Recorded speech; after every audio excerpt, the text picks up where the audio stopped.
മനോജ് പോട്ടെ, സോറി. അച്ഛൻ ഇങ്ങനെയാ, ഉള്ളിൽ എന്തെങ്കിലും ചെറിയ ഇഷ്ടക്കേടുണ്ടായാ പിന്നെ ആരെന്നോ എവിടെയെന്നോ നോക്കാതെ വായി തോന്നുന്നതൊക്കെ വിളിച്ചു പറയും. അച്ഛന് വേണ്ടി ഞാൻ സോറി ചോദിക്കാം.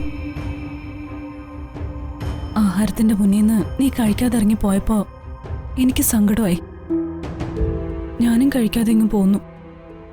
പോട്ടെ, വിട്ടേക്ക്. അല്ലേലും എനിക്കിത് വേണം. പാവം എന്റെ അച്ഛനെ ദ്രോഹിച്ചവനല്ല ഞാൻ. അതിന് ദൈവം തന്ന ശിക്ഷയെ ഞാൻ അനുഭവിച്ചോളാം. ഒരിക്കലും പൊറുക്കാനാവാത്ത തെറ്റാ ഞാൻ ചെയ്തത്.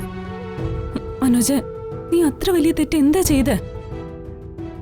ജോലിയൊന്നും ഇല്ലാതെ ഒരു മകൻ നിൽക്കുമ്പോ അച്ഛന്റെ PF പൈസ മകന് ബിസിനസ് നടത്താൻ കൊടുക്കുന്നതേ നിന്റെ വീട്ടിൽ മാത്രം സംഭവിക്കുന്ന കാര്യമല്ല.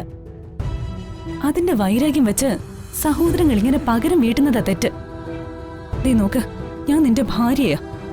എത്ര കൊള്ളരുതാത്തവനാണെങ്കിലും ഭാര്യയ്ക്ക് ഏറ്റവും വലുത് അവളുടെ ഭർത്താവാ.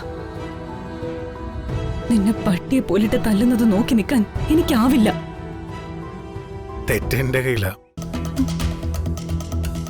അച്ഛൻ തന്ന പണം തീർന്നപ്പോ വീണ്ടും പണത്തിന് വേണ്ടി ഞാൻ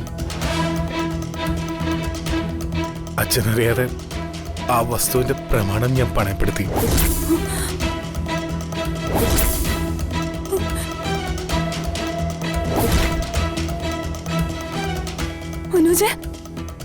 അതെ ഹരിതേ, ആ പ്രമാണം പണയം വെച്ച ഖാദറിന്റെ കയ്യിൽ നിന്ന് പണം വാങ്ങിയത്.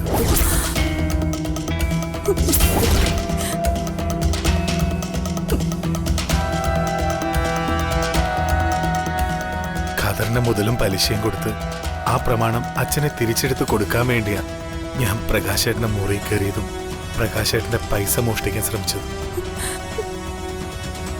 അപ്പോ അവര് പറഞ്ഞതെല്ലാം ശരിയായിരുന്നല്ലേ? ഹരിതേ, സോറി. നീ ചെയ്തത് ഒരിക്കലും പറയിക്കാത്ത തെറ്റാ. പക്ഷെ ഏട്ടന്റെ പണമല്ലേ നീ എടുത്തത്? അതിന് കള്ളനെന്ന് വിളിച്ച് ആക്ഷേപിച്ചതും പോരാഞ്ഞിട്ട് നിന്നെ തല്ലി ഇറക്കണമായിരുന്നോ? ഇനി നീ ആ വീട്ടിലേക്ക് തിരിച്ചു പോയാലും ഞാൻ ആ നരകത്തിലേക്കില്ല.